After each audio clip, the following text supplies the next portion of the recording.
How's it going, everyone? It's story time. Of course, this video was going to be brought up at some point, but since I'm on my 635 subscriber milestone and counting, I figured I should make this video to those who actually never knew how I became a brony.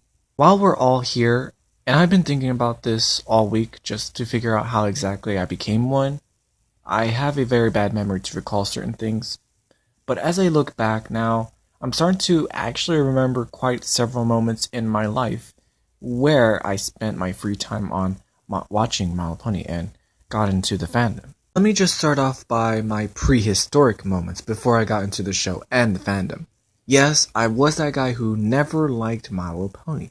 The merchandise which was published by Hasbro Company, was everywhere in every store I went to whenever I go shopping with my family. Of course, I was in middle school upon its release back in 2010, but by 2011 and 2012 was when I actually realized it was a thing.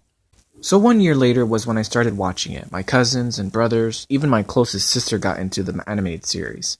I wake up in the morning, sit down, and watch My Little Pony. But thank God it airs on Saturdays, or whenever I'm lucky, I get to watch it when I'm on vacation for that matter. The first ever episode that I liked the most, or that was probably the first episode I ever watched, was Secret of My Success. While I only seen half of the episode, it still got my attention.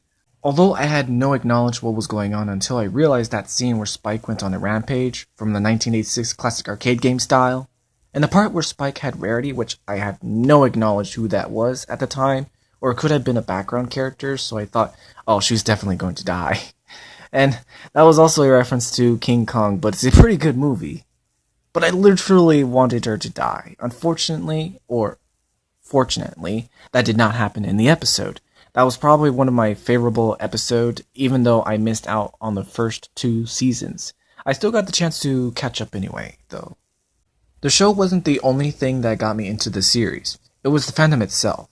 So I have been checking my recommendation whenever I go to YouTube on my phone, or check for any suggestions upon what I am browsing for. I came across fanfictions like Rainbow Factory and some artists as well. So between the years 2017 up until now is when I started my own creation on YouTube. 2017 was also the year when I created my very own My Little Pony character, Black Cross. No, not my username, Rushioto, that's the name for my original anime character, but that's another story. Now, one of the best content creators I came across was Imologist. I stumbled upon her through her creepypasta speed painting videos, just whenever I was in the mood for something edgy.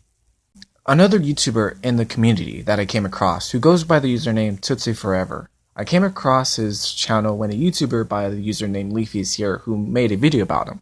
I felt bad for the guy, so I followed him simply because we had something in common. We are all weird, but would make a pretty good team indeed. I do talk to these guys, and they're pretty chill to hang out with once you get to know them.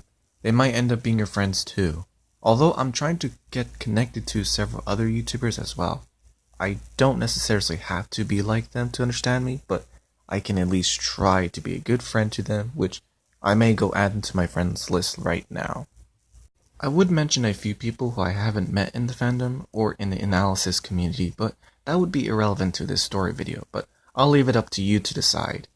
In other news, I'm just that guy who posts random pony videos discussing about the lore and fan theories on the franchise in a unique way. When I told my parents that I was into a cartoon made for little kids, my mom asked if I were gay. Although she likes my drawings and asked if the 2 characters were gay at one point.